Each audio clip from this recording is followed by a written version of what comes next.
તો મિત્રો સ્વાગત છે તમારું આપણી YouTube channel travel with Dhiren સોલંકીમાં. આપણે અત્યારે ભાવેશભાઈ ગુજરવાડિયાને મળ્યા છે શિવરાત્રિના મેળામાં, અને જે આ શિવરાત્રિનો મહોત્સવ છે એમાં મિની કુંભ મેળામાં. તો ભાવેશભાઈ ગુજરવાડિયા આપણને એક વાત કહેવાના છે. બધા કહે છે ને કે ભગવાન કરે સારું થાય, ભગવાન કરે સારું કરે.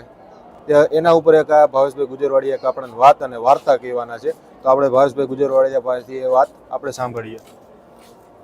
કહેવતમાં કીધું છે ભગવાન જે કરે એ સારું કરે, એટલે એની વિષયની વાત છે આ કે એક નગરની અંદર રાજા અને પ્રધાન બંનેને એટલી મિત્રતા, એકાબીજા વગર જરીએ હાલે નહીં. મિત્ર બહાર હોય, પ્રધાનજી બહાર હોય એટલે એ રાજાને નો મન માને, અને પ્રધાનજી બહાર ગયા હોય તો રાજાને નો મન માને. એકાબીજાને એવી લાગણી અંદરથી આત્મા પરમાત્મા એટલે બે ખોળિયા નોખા અને જીવ એક, એ રીતની વાત છે.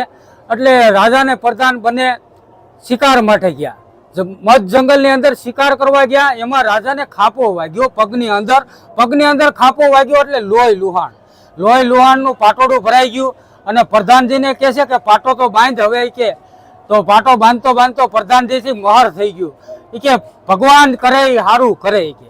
અને રાજાનો મગજ ગયો, અરે ભાઈબંધ, આ તો એ કે મેં તને હોનું જાણીને તારો સંગ કર્યો, અને મારા કર્મે કથિર નીકળ્યો એ માયલો, અને વાયવા મેં આંબલિયાના બી, અને મારા કર્મે કાંટાળા બાવળ નીકળ્યા એ માયલું, તે તો કર્યું. એ કે કહેવત છે. એ કે પણ કેમ? એ કે ભગવાન કરે એ સારું, આટલું બધું લોહી જાય છે, અને છતાં તું એ કે તું એમ કે છો ભગવાન કરે એ સારું કરે. હાલ કે હવે નગરની અંદર એમ રાજા ને પ્રધાન પાછા રાજ દરબારની માલપા આવ્યા. એટલે કીધું પ્રધાનજીને બીજા સૈનિકોને હુકમ કર્યો કે આને કાળ કોટડીની અંદર પૂરી ગયો. જો એ કે ભેગો રહે અને મારો મીઠો દુશ્મન હોય તો એની સાથે મારે એ કે એની ભેગો આજથી મારે લીટો થઈ જાય, અને એને કાળ કોટડી પહેર્યો. હવે એમાં પછી રાજા કોઈ ઉપર વિશ્વાસ પ્રધાનસિંહ હોય કરતા નહીં. એ કે પછી તો કહેવતમાં નથી કીધું કે વિશ્વાસી એ ડગો કર્યો હોય પછી એને બધું ઓલા દીવાના ડાયજા કોડિયાને બટકા ભરે, એ માયલી વાત થાય. એટલે પછી રાજા એકલા શિકાર કરવા ગયા. તો બાજુનું નગર હતું, એમાં એ લોકોને માનતા હતી કે અમારે જો એકાદા પુત્રનું જન્મ થાય ને તો અમે નર બલી ચડાવશું. તો એના પૂંજારી એમ કીધું કે જાઓ તમે આગળ કે જંગલની માલપા રખડો, એમાં કોઈ તમને સામું મળે એની આપણે બલી ચડાવી દઈએ. તો બરોબર આ રાજા શિકાર કરવા નીકળ્યા હતા, અને ઓલા જે સૈનિકો ઓલા નગરના હતા એ સૈનિકો એ પકડી લીધા. પકડીને કે હાલ ભાઈ કે અમારા નગરની અંદર કે તારી બલી ચડાવવાની. પણ એ કે હું બાજુના નગરનો રાજા છું. એ કે રાજા તારા નગરનો, આયા તો અમારા જે દેવતા એ કીધું એ હાસું. એ કે હાલ એ કે એટલે એ બરોબર લઈ ગયા ન્યા, અને લઈ ગયા અને હાર બાર પહેરાવ્યો અને ગંગા જળથી નવરાવ્યો, અને પછી ઊભો રાખ્યો એને દેવતા પાસે, અને ડોકી આમ રાખી અને બરોબર ખડક મારવા ગયા. ત્યાં એના પૂંજારી કે ખમજો, એ કે આ કે ખંડિત નથી ને, પેલા ચેક કરો. એ કે નકર કે આ દેવતા આપણી બલી નહીં શિકાર.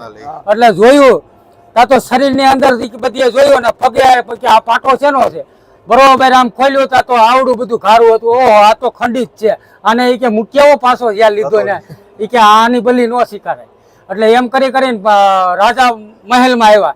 એટલે સીધા કોટડીમાં ખોલી અને પ્રધાનજીને ભેટી ફર્યા. કે વાહ મારો મિત્ર વાહ. એ કે આજ જોતું હોય કે આ ન કીધું હોય તો એ કે આજ મારી બલી સડી જતી. એ વાત તો કરો કે છે હું.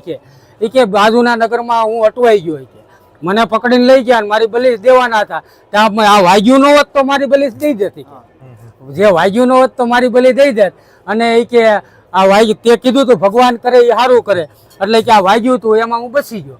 પછી એ કે તો અને પ્રધાનજી રાજાને પગે પડી ગયા. કે સારું થયું ને કે આપણે એકાબીજા વગર નથી ચાલતું.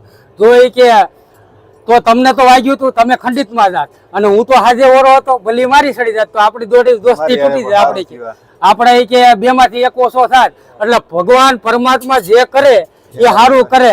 ગમે એવો મિત્ર હોય અને પલવારમાં સંબંધ બગડે તો અફસોસ ન કરવો. મિત્ર જ્યાં લગી આપણી લેણા દેણી હોય ત્યાં લગી આપણે બધા હળી મળીને રહેવાના. પછી જ્યારે લેણા દેણી પૂરી થાય એટલે આપણો એકાબીજો મિત્રને જીવ કરતા વધુ સહાયતા હોય એ પણ આપણને છોડીને વિયો જાય. કારણ કે એની લેણા દેણી પૂરી થઈ, એનો વાંક નથી. કિસ્મત આપણી હોય જ્યાં લગી એની સાથે રહેવાનું, ત્યાર પછી જુદું થવાનું છે. એટલે મોંઘેરો મનકો મેલી આ જગતમાં એક દી હરેકને જન્મ છે એનો નાશ એક દીના સમયે છે એટલે જે પરમાત્મા કરે એ સત્ય કરે ભલા. તો મિત્રો આપણી જે જિંદગી છે એમાં પણ આવા ઘણા બનાવ બન્યા હોય છે.